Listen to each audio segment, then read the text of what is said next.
Modernizr is a JavaScript library that detects support for all of the new HTML5 and CSS3 features. So you wouldn't be remiss to assume that Modernizr actually upgrades these older browsers to provide support, but that's not what it does. It performs detection so that you can respond accordingly. So let's jump into it and see how we can use it. If we click on the download button, for production, you will want to create your own version of Modernizr using their build tool. And that way the file size will be much smaller and you're not performing tests on features or APIs that you won't be using. However, for development purposes, I recommend you use this version right here. So let's go ahead and bring that in. Now you will want to place this within the head of your document, and you'll want to do that for a couple of reasons. You might have read, or you might be in the habit of placing these at the bottom, because that way the page will appear to load faster.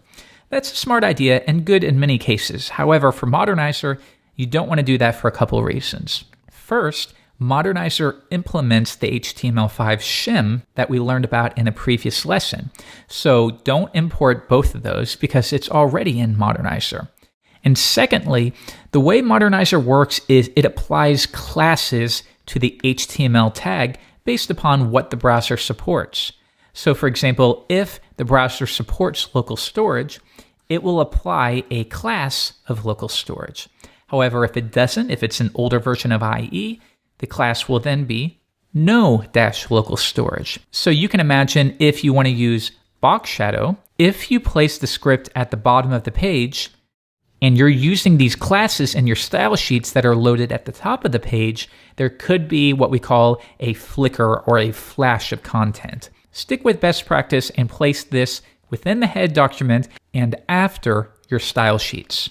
Next, we're going to remove this class right here, and we're going to apply a class of no-js. And this is fairly common even outside of Modernizr.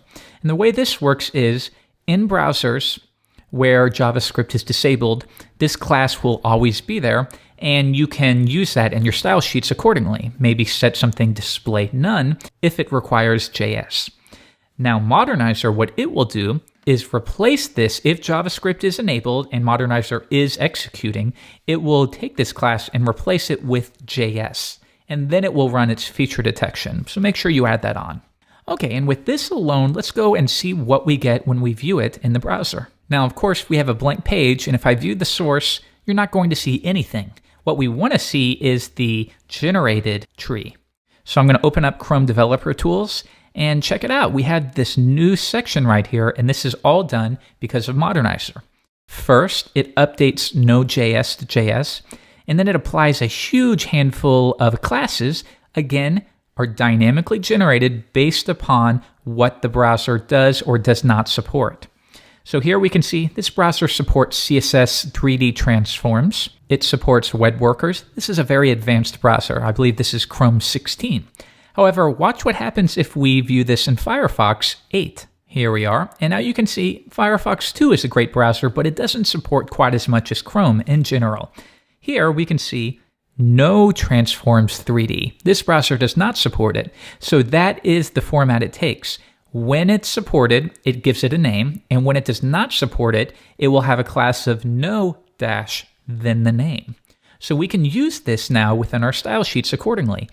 Let's say you want to work with the flexible box model with CSS. It's pretty neat. However, it doesn't have a huge amount of support yet. So what we can do here is, within our style sheet, we can say flexbox. And I want you to note I'm getting this class based upon right here. So if you forget the name, just open up Chrome Developer Tools and see what they called it. So in browsers that support flexible box model, you can use that.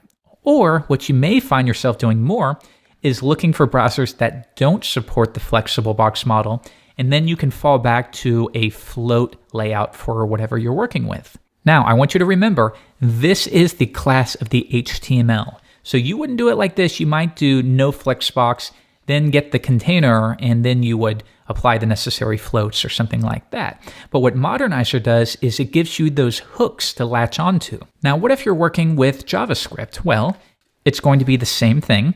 We can access Modernizr via the global Modernizr object. So if I want to test support for local storage, we can see right here, it does support it.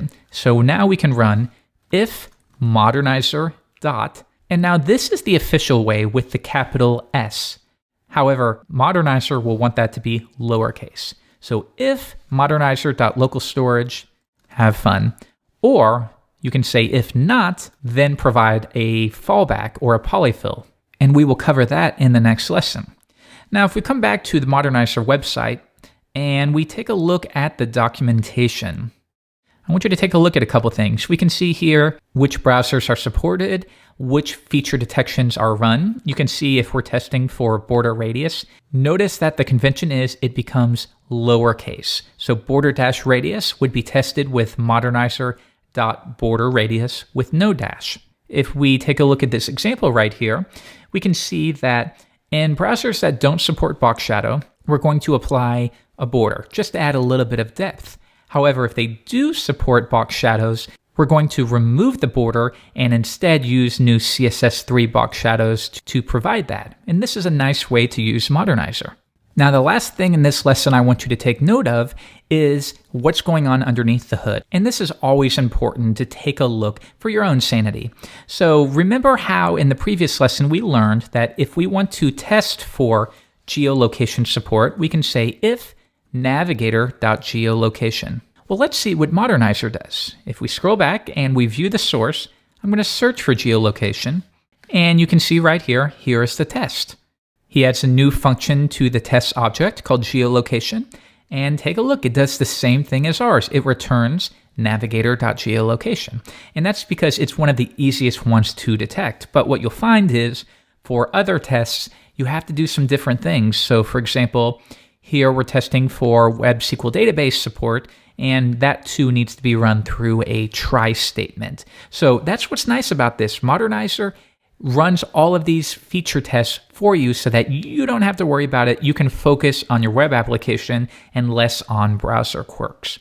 So now we've learned about how to detect support, how to work with it in our CSS, and how to work with it in our JavaScript. In this case, rather than navigator.geolocation, we would do Modernizr.geolocation.